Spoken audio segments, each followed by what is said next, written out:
ಸರ್ಕಾರ, ಅರಣ್ಯ ಇಲಾಖೆ ದಲಿತರಿಗೆ 1950ರಲ್ಲಿ ಹಂಚಿಕೆ ಮಾಡಿ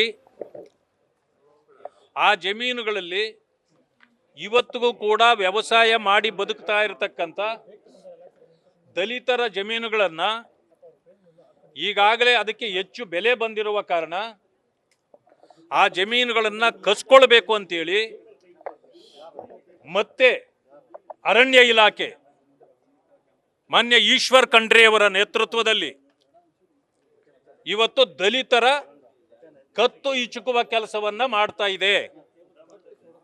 ಮುಖ್ಯಮಂತ್ರಿಗಳು ಇದನ್ನ ತಕ್ಷಣ ಅಲ್ಲೇನು ಕಾರ್ಯಾಚರಣೆ ನಡೀತಾ ಇದೆ ಅದನ್ನ ತಕ್ಷಣ ನಿಲ್ಲಿಸಬೇಕು. ಅರಣ್ಯ ಇಲಾಖೆ ಅರಣ್ಯದ ಕೆಲಸ ಮಾಡೋದು ಬಿಟ್ಟು ಬೆಲೆ ಬಾಳುವ ಜಮೀನುಗಳನ್ನು ಕಬಳಿಸೋ ಕೆಲಸ ಮಾಡ್ತಾ ಇದೆ. ಇದನ್ನು ಮುಖ್ಯಮಂತ್ರಿಗಳು ಸಿಗದೇ ಇರೋ ಕಾರಣ ನಾವು ಮುಖ್ಯ ಕಾರ್ಯದರ್ಶಿಗಳನ್ನು ಭೇಟಿ ಮಾಡಬೇಕು ಅಂತೇಳಿ ಬಂದಿದ್ದೇವೆ. ಮಾನ್ಯರನ್ನು ಭೇಟಿ ಮಾಡಲಿಕ್ಕೆ ಅನೇಕ ಸಂದರ್ಭಗಳಲ್ಲಿ ಪ್ರಯತ್ನ ಪಟ್ಟರು, ಅವರು ಸಿಕ್ಕಿರಲಿಲ್ಲ. ನಾವೀಗ ಇವತ್ತು ಅವರ ಕಚೇರಿಯ ಮುಂದೆ ಧರಣ ಮಾಡಬೇಕಂತಲೇ ಬಂದಿದ್ದು.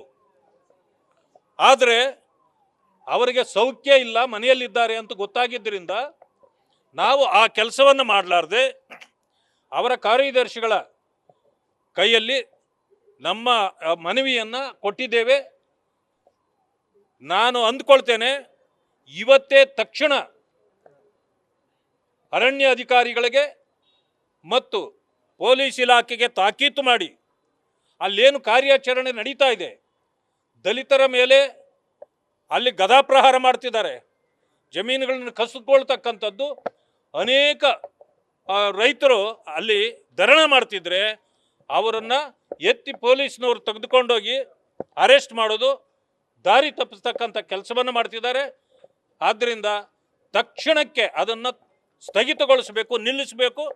ಅದಾದ ನಂತರ ತೀರ್ಮಾನ ಕೊಡಬೇಕು. ಯಾಕಂದರೆ ಅರಣ್ಯ ಇಲಾಖೆ 1950 ಅಲ್ಲೇ ರೆವಿನ್ಯೂ ಇಲಾಖೆಗೆ ಆ ಜಾಗವನ್ನು ಹಸ್ತಾಂತರ ಮಾಡಿ ಆಗೋಗಿದೆ. ಇದನ್ನು ಅರಣ್ಯ ಅಧಿಕಾರಿಗಳು ಕೂಡ ತಮ್ಮ ಎಂಡಾರ್ಸ್ಮೆಂಟ್ ಕೂಡ ಕೊಟ್ಟಿದ್ದಾರೆ. ಮತ್ತು 5-6 ಸ್ಟೇ ಆರ್ಡರ್ಗಳು ಕೂಡ ಅದರ ಮೇಲೆ ಇದೆ.